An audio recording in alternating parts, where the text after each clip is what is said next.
Dobleng kamalasan ang inabot ng lalaking na biktima ng mga kawatan sa MRT.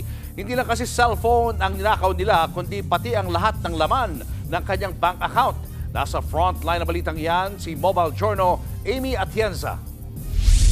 Panibagong modus ang ginagawa ng mga kawatan at ang target, ang mga pasahero at ang kanilang digital wallet. Isang nakakaalarmang post sa social media ang nagbigay pangamba sa mga commuter. Ang siste, hindi lang cellphone ang nawala sa kanya, kundi laman din ng mga digital wallet. Kwento na nagpost na si Frederick Bermudez. Ginamit ang kanyang phone number para ma-access ang two-factor authentication sa kanyang accounts. Pag-uwi ko, na-realize ko all my accounts were I no longer had access to all my accounts, Gmail, social media, even bank accounts were compromised. So I asked my banks to freeze my accounts. Nung na-freeze ko na yung bank account ko, nagalaw na siya ng mga magnanakaw.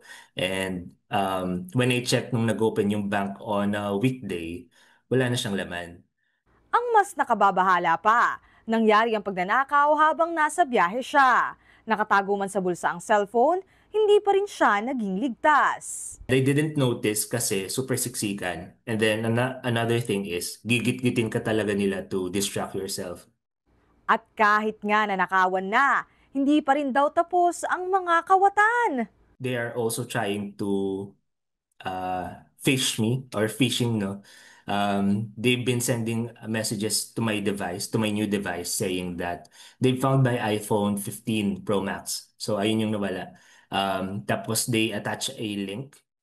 Paalala naman ng mga otoridad, maaari naman po nilang i-report yan sa pinakamalapit na patrol officers po natin na nasa kalsada.